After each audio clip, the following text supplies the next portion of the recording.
Hey YouTube, this is Spooky47 coming at you with an NFT video entitled NFT Utility Explained. And this is a video I'm really excited to do. I teased this a few videos back. I meant to get it out sooner, but I've really been thinking about how I wanted to present this topic to you. I think it's incredibly important for every NFT collector and trader to understand the material that we're going to talk about today. So what is the objectives of this presentation? First, we're going to define what NFT utility is. Then we want to understand the different types of utility and what they can do for you. And finally, we want to look at the difference between consumer utility and universal utility. Now, that third bullet isn't something that I got from someone else. This is a concept that I've been mulling over personally as I've been looking at recent projects. So I want to lay this out to the community, and I would love to hear your thoughts about it as well. If you want to leave those in the comment area. I'm curious to see if others see a distinction between these two categories in the same way that I do. So without any further ado, let's get into the material. So for NFT utility, I grabbed a couple basic definitions. First one is NFT utility is the value or offering that's attached to an NFT. NFT utility includes things like digital assets, physical goods, a service, access to events, membership, and any other perks a creator wants to supply to their consumers. And that came from cyberskrilla.com. The second definition I found was utility NFTs are NFTs with valuations based on the access, perks, and opportunities they provide to token holders. They offer clearly defined intrinsic value in addition to the usual scarcity associated with NFTs. And that came from bitcoinist.com. So I think those are both very good general descriptions of what NFT utility is. But let's break it down even further. So we have this list here. I think everyone might agree that the most fundamental and starting point for the NFT community was really about the art. The art is what distinguished these different projects as collectibles. But as we've been into this bull run, profile pictures become another type of utility. And I know a lot of people are like, well, that's not a type of utility. I would disagree with you. I think profile pictures are a type of utility. They're also a status symbol. So while it might not be a utility that you personally value, if you disagree with me on this, it is something that others value. So when we're looking at utility, I want you to look at utility not just from personal utility, but from this concept of universal utility, of utility in the marketplace, because this is what's going to establish the value of it in terms of resale price, current price, and also the size of the market of people that might buy it from you. So I think we need to look at it from outside ourselves in terms of what the utility is to us personally to get an idea of what the utility is to the market overall. So what are some of these other ones? Membership pass. Membership pass could be to all types of things. This could be to a variety of tools. Like there's one, and I'm trying to remember the name of it. There was an NFT tool, and I guess there's several of them out there, so it doesn't really matter the specific one I'm thinking of. There's NFT tools that in order to access them, and they're meant for traders and investors to get data that they might need, you have to have a membership pass to access the tool. Okay, so that's one type. But as we get into what consumer level utility might be someday, we're not there yet.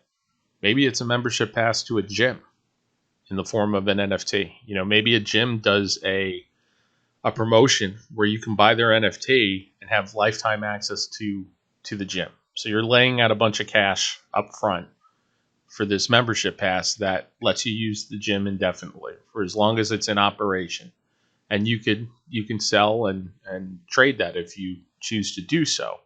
So that's something where there's a consumer utility in that it is meant for you to go to the gym, but it's also utility in the sense of somebody else has value in that. That if you sold them your pass so that they could go to the gym indefinitely, well, then there's universal utility. But I don't want to get ahead of ourselves. Let's just look at utility in general. The next one, and my favorite, income producing and revenue. So on the last screen, I don't know if anybody noticed here, I had CyberCons. This was the first time that I had heard of income utility with an NFT.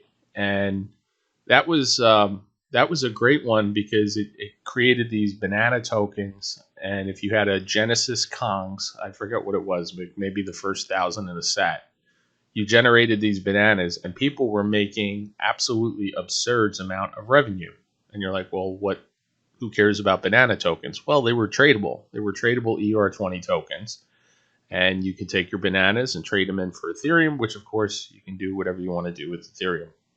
So that was one of the early ones that I had heard of, but there's tons of them now where either they're producing an ER20 token, internal to the project, or where it's a revenue share from the royalties that are being collected by the collection owner. So every time an NFT is sold, usually it's about what, 7%, 8%, something like that. It's collected as a fee that goes to the creator. Well, he could choose to save that, or he could choose to distribute that as type of dividend almost. So that's a cool type of utility you might find in some projects. Other types of utility, event tickets. If you went to VCon this year, then you had an NFT that allowed you to gain access to it. Gaming, I'm big on this. If you look back through all my videos, play to earn gaming, I think is a huge emerging category that's only going to continue to grow. So if you have a My Pet Hooligan, you can go and play their video game because you have that NFT. So that's a utility. Governance and DAO. A DAO is a decentralized autonomous organization. So it's a collective. And if you want to vote on issues that are before the DAO, the NFT might be your ticket for doing that. This can be an investment vehicle. If I think, there's security laws things which are going to be an impediment until this space gets regulated in a way that's satisfactory to the government and to the SEC. But I don't think it's a stretch to say that having an NFT is a way of investing in a project, investing in a company, and that is likely to grow. So moving over to the right-hand side, community access and networking. Just by having a Bored Ape, you're part of that Bored Ape Yacht Club community. And with a high value NFT like that, well, you're going to be networking with people who are probably high net worth. So that's a type of utility. It could also be access to a person. I covered Ryan Moran's project a few videos back. He was doing the Capitalist Pig project. And I said, one of the central reasons someone might buy that is because they want access to Ryan. And that's a way to do it in getting access to a small community. And what else do we have? Intellectual property rights. So NFTs will be used to protect art rights, music rights, to prove that you have ownership of that intellectual property. It's also going to be used for more mundane things like identity or login credentials. If you've ever logged into a website that's, Web3, that's how you go about it. Crypto coin storage, this is another cool type of utility. Wolfgame did really well, where their wool pouches store an ER20 token, the wool token. And I hadn't seen that before. I thought that was a really cool leap that they made within that project. NFTs can be used for raising money for charity. I think there was at least a couple different NFT projects related to the conflict overseas where they used NFTs as a way to raise money for charity. Digital collectibles, things like Panini or DraftKings, where they're putting out basically baseball cards and that type of thing as a digital asset now. And that's replacing the old paper ones. And finally, decentralized finance and land ownership. Now, with land ownership, keep in mind that could be actual physical land, or that could be virtual land in places like Decentraland or Sandbox. So there's many types of NFT utility, and every project you look at, you need to evaluate it to list off all these different types, because if it's a good project, odds are there's more than one type of utility, and you want to understand it from all the different angles. So now we're going to get into the part that I've been really excited to talk about, and this is the concept that I've been thinking about: consumer NFTs, or consumer utility versus universal utility. An analogy I kept coming back to is the idea of a Snickers bar versus a Silver Eagle. Okay, so on the left-hand side, we have the Snickers bar. What is a Snickers bar? It's a chocolate bar. It's generally intended for personal consumption. It's time bound and it expires. So whether you choose to eat the Snickers bar or not, there will come a point in time where it's past the expiration date. And it's probably fine to eat, honestly, but the packaging would tell you that it's no longer good for consumption. It has limited resale market. Sure, people sell them in vending machines, or when I was a kid, I used to hustle all types of stuff at school, reselling things. But it's a limited market for that. That's not really what the intent of it is. It's meant you buy the chocolate bar and you eat it. I don't think anyone would consider a Snickers bar an investment. You will not be going to Merrill Lynch and talking to them about Snickers bar futures, okay? And they're not valuable to everybody. Some people don't like chocolate. Some people are diabetic and they can't eat this stuff. So finally, there's little to no trading value on the Snickers bar side of this, or what I'm using as an analogy for consumer utility in NFTs. Now, on the right-hand side, we have a silver eagle. That is 1 ounce of silver, okay? Silver is universally accepted as a store of value. People buy it because they expect it to increase in US dollar value. And I'm specific in saying US dollar value because a lot of people will say, well, you don't buy silver to get rich, you buy it to beat inflation, to preserve your earnings and value as the value of the US dollar goes down. It has an infinite time value. Silver doesn't go bad. If you care for it, it'll look the exact same way it does now in 20 or 30 years, okay? It's valuable to everyone. No matter where you go in the world, you could give someone this and they could recognize the value in it. It has collectible value. I'm using an American Eagle, but there's a whole world of numismatic coins that are silver that people buy.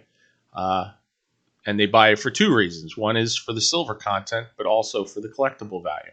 And finally, it's commonly traded. No matter where you go in the world, you probably can find a shop that will exchange local currency for your silver eagle.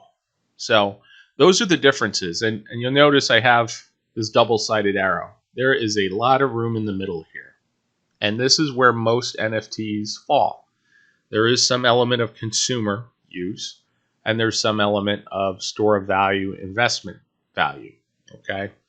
I think what we're going to see over the next few years is a shift to the Snicker bar side, where NFTs are going to become more popular among the general populace, but it's not going to be the type of NFTs that you buy with the expectation of flipping them, holding them to eventually get a capital appreciation, holding them because they create income for you. It's going to be things that are meant for entertainment, enjoyment. And there's nothing wrong with that. It's just, I feel like we all need to understand the differences between these two as we're making purchasing decisions, because it's going to be a very, very confusing time. Basically, the next 5 or 10 years with this shift from, Web 2.0 to Web 3.0, and the onboarding, the mass onboarding of the general populace into crypto and NFTs. So if you're in this space already, you need to understand and recognize what it is you're buying as this shift starts to happen. So just to reiterate why this is important, I want you to get the idea in your head that not every NFT is an investment that can be expected to produce income or result in a capital gain. If you have that mentality that every NFT you buy is a potential 2, 3, 4, 10x, you are going to be sorely disappointed. Appreciate NFTs and NFT projects for what they are, not for what you want them to be. So again, just to repeat it, not every NFT is an investment. Just understand that off the bat. Some NFTs by design are going to cost you money and give you no monetary return on investment. All right. So that's the other part of this that we have to get. There's going to be some that you buy because it's entertainment, or maybe you have one because it's sentimental, or maybe it's because you're giving to charity. I think we've commoditized this NFT space so much that we're losing sight of what the technology is and the value that it brings to the table, because we were so caught up in the gain. So now that we're in the bear market, I feel like this is a good discussion to have. I feel like most people wouldn't have even entertained this discussion a few months ago when everybody was buying and flipping every NFT project that came out, and a whole lot of people got rugged because of that greed mentality that was going on. So now that we're in a slower space here in an NFT bear market, this is a time to sit back and say, all right, what is this technology going to do to the world over the next few years? How do I position myself to benefit from it? And again, everybody benefits from entertainment and things that are sentimental. Just understanding the projects that are for that, and then the ones that are an investment. So I think eventually consumer NFTs will become the largest percentage of the total NFT market. And I say that because I want you to imagine going to a mall. Most of the stuff you go and buy at the mall has no resale. I mean, it has resale value, but it doesn't have investment value, generally speaking. Sure, if you go to the jewelry store, you buy a Rolex, let's say. Well, Rolex definitely retains value, right? But the mall is filled with all sorts of imported stuff that is meant for your enjoyment and use at home with no intention to ever make money on it. So I think that's where consumer NFTs will be. And it's not going to happen overnight. This is something I'm talking 5, 10, 15 years down the road when I say this. But it's worth starting to conceptualize now, especially if you want to be one of the people that's building that type of thing. I mean, the cool thing is all of us that are here now, and we're passionate about NFTs, and we understand it, and we know how to navigate Web3.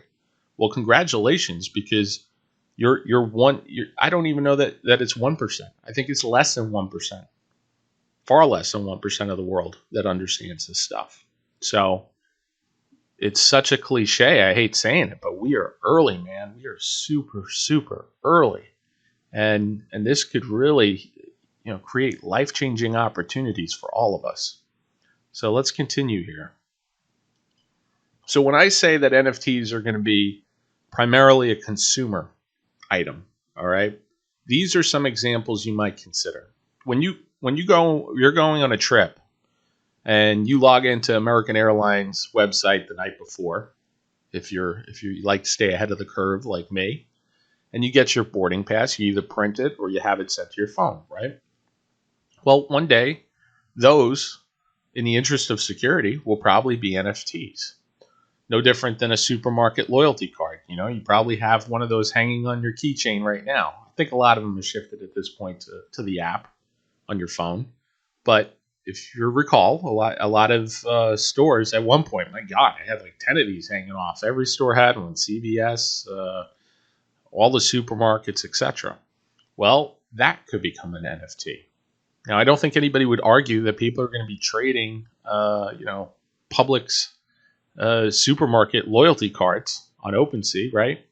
But they will have value and utility in the sense that it might be your login to log into Publix's website, right? It's going to allow you to get discounts at the store because you hold this NFT. Identity documents, things like your driver's license, could eventually go to the blockchain. Login credentials, public records, tickets to sporting events and concerts. Now, with sporting events and concerts, I was watching a video that Gary Vee did, and in fact, I'm going to be talking about it coming up on the next slide. But he was mentioning how event tickets, concert tickets, like people resell those stubs on eBay. So that's an example where it is a hybrid. Primarily, people buy tickets to a sporting event to go to the game, not to resell it. Sure, people scalp it and all that. You can make money in literally anything. I mean, if you get nothing out of this presentation or my channel in general, once you understand there's just an infinite amount of ways to make money. And it's so sad to see so many people living in poverty because they just don't know. They don't know what to do. And I don't want to get off on a tangent related to that. That's for another video, I guess. But my point being that that's an area you might go to the game, and then after the fact, you can sell the NFT because the market has value in that stub. Maybe it was a Super Bowl game. That might have quite a bit of value compared to a minor league baseball game that you went to locally. certificates of authenticity. So when you buy one of those silver coins, a lot of times the precious metals dealer you buy it from hands you a little piece of paper that goes with it. Well, I think at this point in 2022, we can all agree that that really isn't a secure way to do things. So, what if you had an NFT to back up the authenticity of your collectible or precious metal? Likewise, academic credentials. How do you get your degree from a college? They give you a piece of paper, certificate. Does that seem like a secure way to do things? No, not at all. In fact, it reminds me of the movie Catch Me If You Can, where the guy pretended to be a lawyer, a doctor, and that's because things like that, the credentials that backed them up, were easy to forge. So this is another element where the blockchain could come in. And finally, voting. I mean, there's so much concern about how that's done safely and fairly. Well, if you bring it to the blockchain, perhaps using something like an NFT, well, maybe that's a way to ensure security.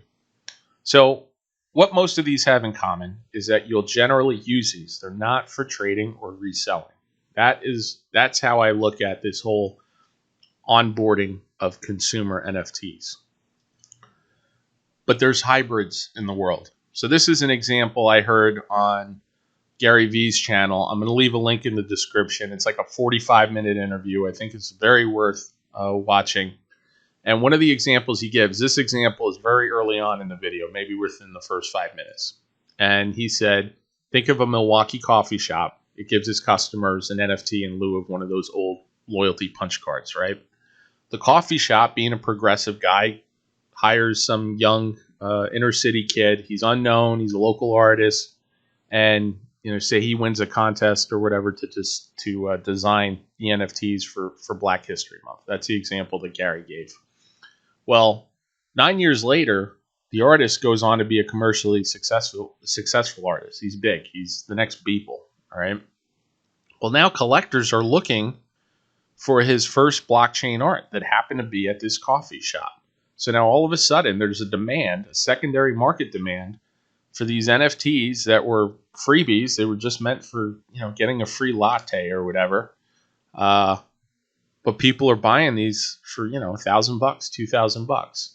And the cool thing is, not only do the customers that still had these make money because people are buying them for the art and for the collectible value of related to this now successful artist, but the shop owner who collects a royalty on these, it's encoded in the contract that he's getting some percentage. Now he's making money on top of that too.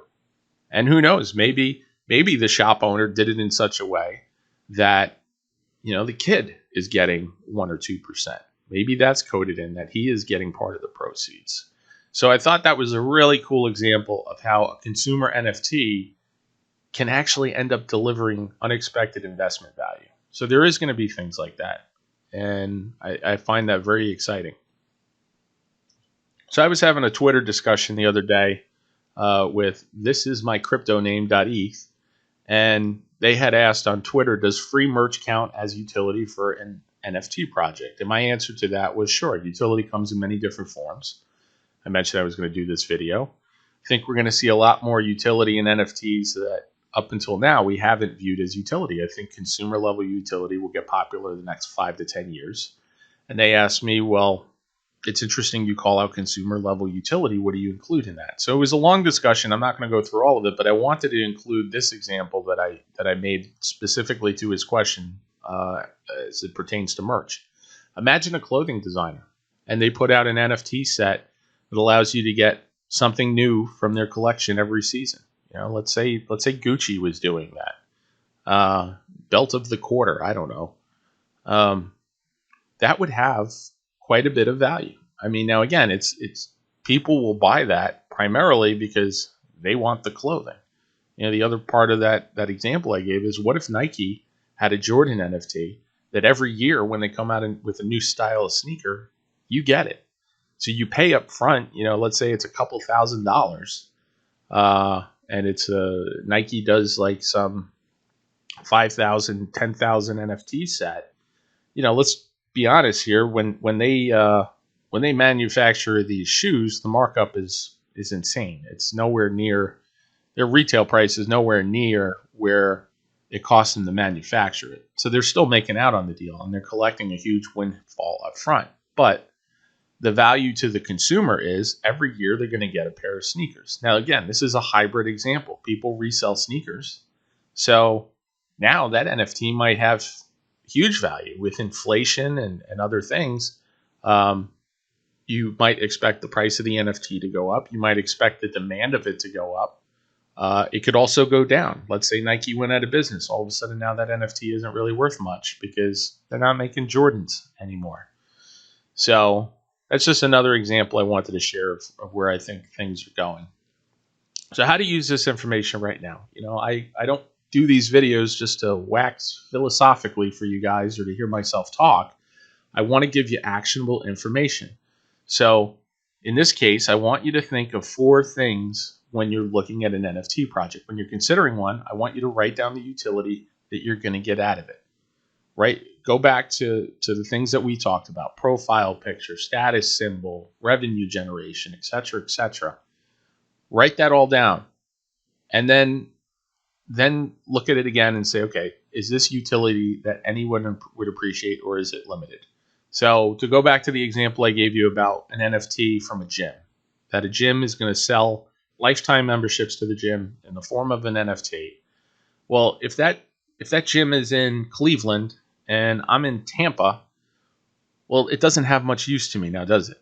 And it doesn't have much use to anybody outside the Cleveland area.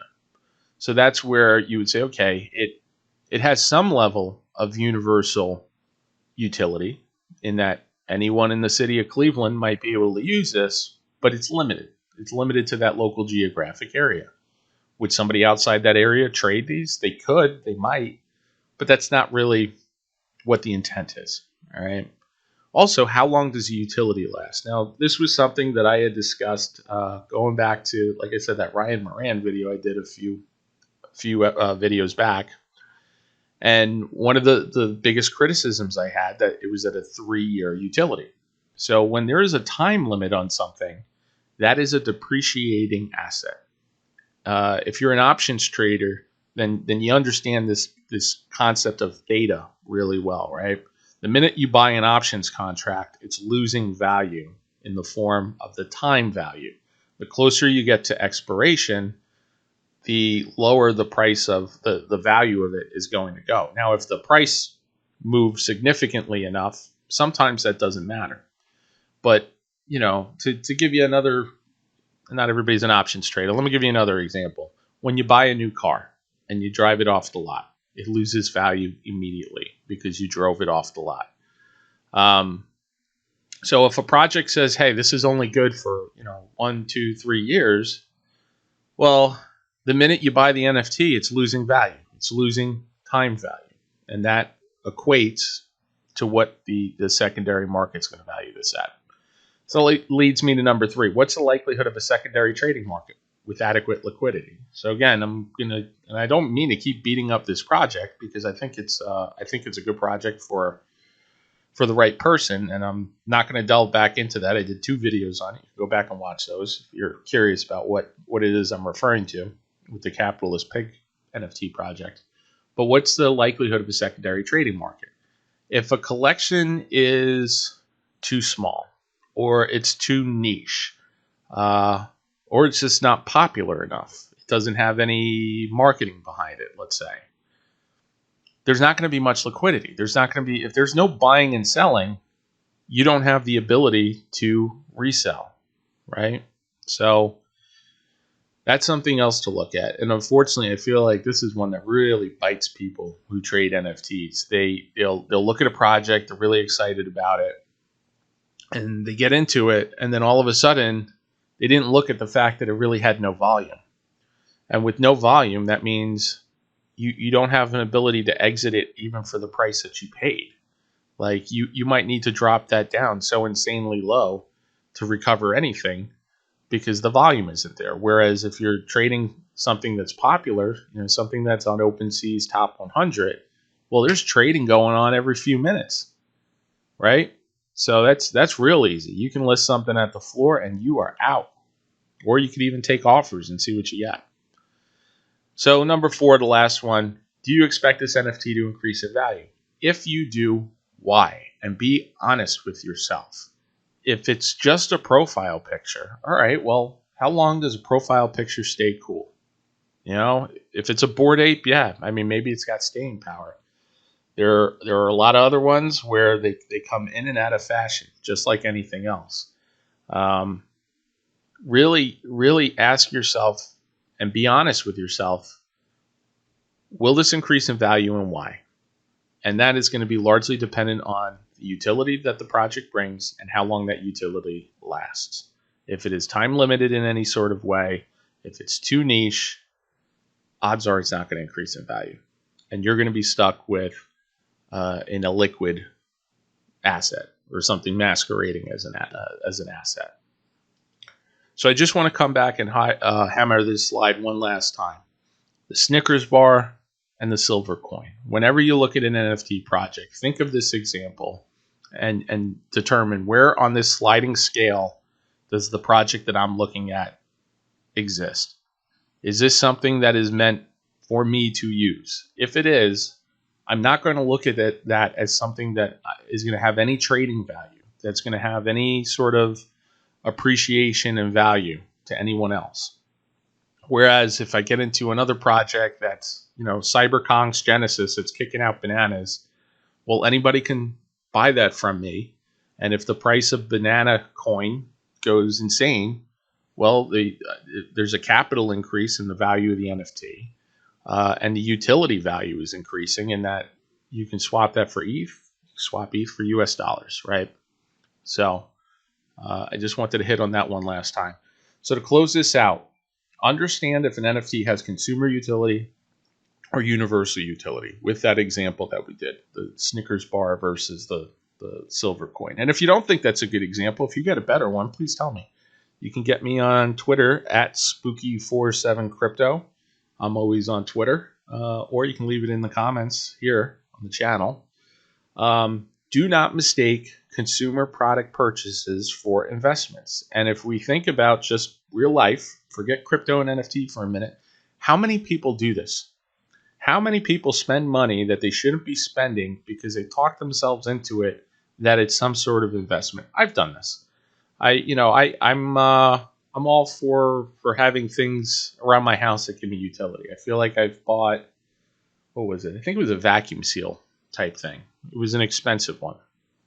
Well, this is going to save me so much money because, we can preserve food longer, yada, yada, yada. Well, long story short, the thing ended up breaking eventually. So there goes that. But also it was like, I'm lazy. I'm not actually going to seal it up. But I convinced myself, hey, it was worth spending the money on this thing because it's going to save me money. So I was finding personal utility, that's universal utility that everybody can agree on. But at the end of the day, it was a consumer product purchase. And you're going to see more and more NFTs like this. So you need to understand, hey, is this a personal club for me to be in? Is this a personal membership for me to be in? Don't confuse that for an investment, and don't let anybody talk you into thinking that's an investment when it's not. And then lastly, if you're a trader, and understand if you're a trader, collector, or consumer, if you're a trader, though, be slow to enter and quick to exit. And what I mean by that is don't FOMO into projects, do your research, okay? Really evaluate all the questions I told you 2 slides ago to ask yourself. What type of utility does this provide? Who is that utility valuable to? Will this NFT appreciate in value? Why? Okay? Consider all that before you just jump in and spend your Ethereum or whatever. And then if you see that a project is not doing the things that you hoped it would do, if they seem incompetent, if you have any reason to lose faith in the reasons that you got into it, exit, cut bait. So many people I see this in the stock market all the time. People who are new traders when it comes to options trading or stock trading, they will hold on to a losing trade. And this is especially funny in options trading because the situation is only going to get worse when you have theta, time value, working against you.